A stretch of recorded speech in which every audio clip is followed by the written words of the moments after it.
Assalamualaikum warahmatullahi wabarakatuh. Saya Adifa Prinah Yuni dengan NIM 2113633 akan menjelaskan materi mengenai komposisi tanah. Tanah berasal dari pelapukan batuan dengan batuan organisme, membentuk tubuh unik yang menutupi batuan. Proses pembentukan tanah dikenal sebagai pedogenesis. Proses yang unik ini membentuk tanah sebagai tubuh alam yang terdiri atas lapisan-lapisan atau disebut sebagai horizon tanah. Setiap horizon menceritakan mengenai asal dan proses-proses fisika, kimia, dan biologi yang telah dilalui tubuh tanah tersebut. Seorang pakar tanah asal Swiss yang bekerja di Amerika Serikat, Hans Jenny, menyebutkan bahwa tanah terbentuk dari bahan induk yang telah mengalami modifikasi atau pelapukan akibat dinamika faktor iklim, organisme, dan relief permukaan bumi. Seiring dengan berjalannya waktu, berdasarkan dinamika kelima faktor tersebut, terbentuklah berbagai macam jenis tanah dan dapat dilakukan klasifikasi tanah. Tanah terbentuk dari batuan dan batuan memerlukan waktu jutaan tahun untuk berubah menjadi tanah. Batuan menjadi tanah karena pelapukan, yaitu proses hancurnya batuan menjadi tanah. Pelapukan yang disebabkan oleh faktor cuaca ini disebut pelapukan fisika. Adapun makhluk hidup yang menyebabkan pelapukan seperti pepohonan dan lumut yang disebut pelapukan biologi.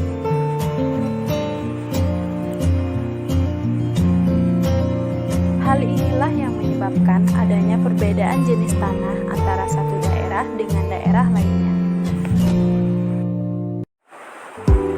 Apa itu tanah?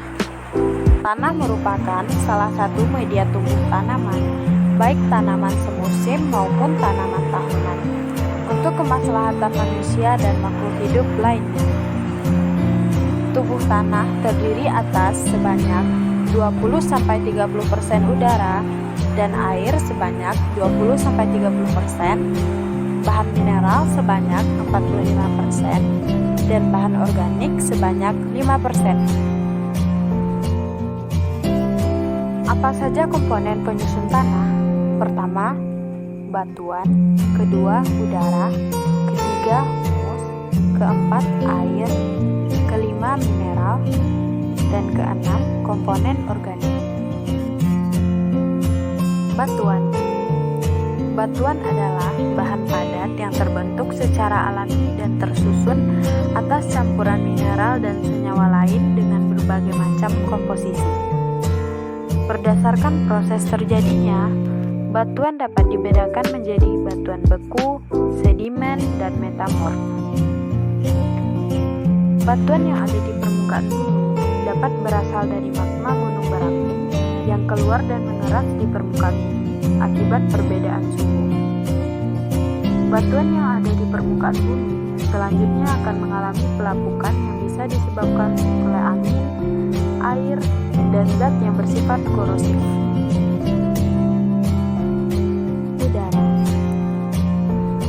Udara terdapat di sela-sela jenuh atau rongga berbatuan.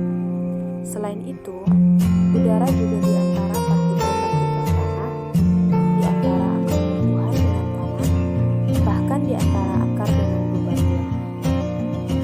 Rongga udara di dalam tanah dapat terbentuk akibat aktivitas organisme di dalam tanah. Humus. Humus adalah partikel atau komponen organik yang didapat dari hasil penguraian bakteri oleh dekomposer.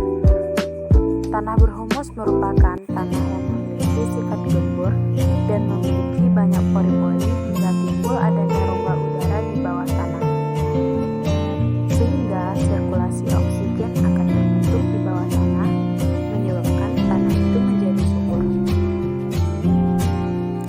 Air.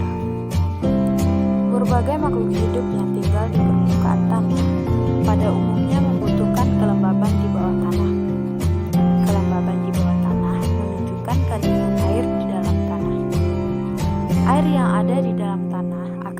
diserap oleh tumbuhan untuk proses regenerasi akar dan pertumbuhan tumbuhan. Selain itu, air di dalam tanah juga dimanfaatkan oleh makhluk hidup yang lain untuk mencukupi kebutuhan hidup. Air juga digunakan oleh manusia untuk mandi dan melakukan aktivitas lainnya. Mineral. Adanya komponen mineral di dalam tanah menyebabkan sifat dan karakter pada tanah juga berbeda. Umumnya, tanah berasal dari pelapukan batuan. Batu-batuan inilah yang mengandung mineral-mineral yang tidak menghilang ketika terjadi pelapukan. Mineral yang ada berupa ion-ion seperti kalium, kalsium, magnesium, nitrat, fosfat, dan sulfat. Komponen organik. Tanah merupakan tempat dari berbagai macam makhluk hidup tinggal, mulai dari jamur, serangga, alga, dan berbagai macam makhluk hidup lainnya. Organisme seperti cacing juga hidup di dalam tanah untuk menguraikan bahan yang bisa menjadi bahan organik di dalam tanah. Materi organik dapat berasal dari tanaman yang telah mati atau sumber primer, hewan yang telah mati, sumber sekunder, dan pupuk organik atau sumber tersier.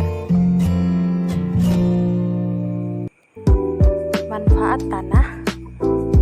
Tanah juga bermanfaat sebagai medium bagi tumbuh-tumbuhan.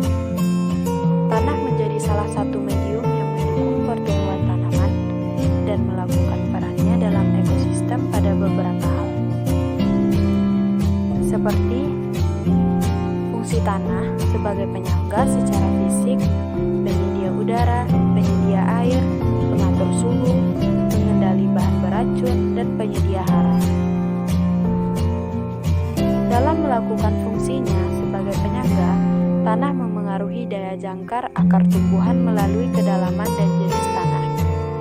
Sebagai contoh, tanah mineral lebih kuat menopang tumbuhan dibandingkan tanah gambut. Tanah sebagai pengendali pasokan air.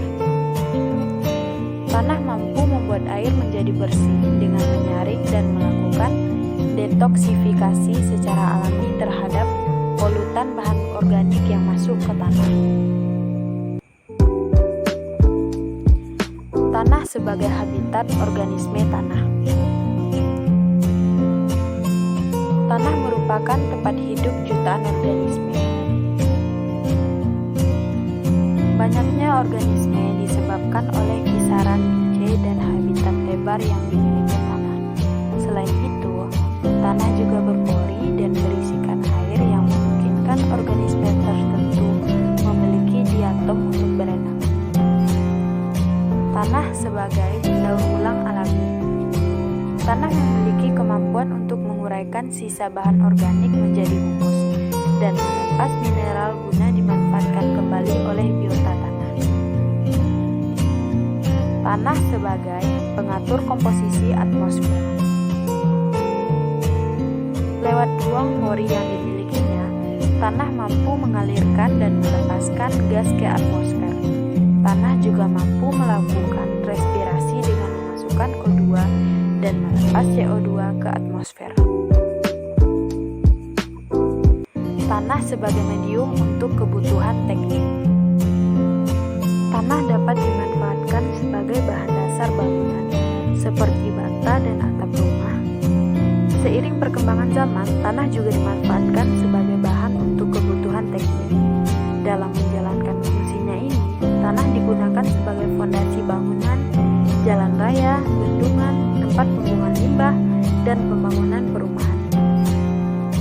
Sifat dan ciri tanah sebagai medium kebutuhan teknik adalah kompak, stabil, dan tidak mengembang dan mengerut.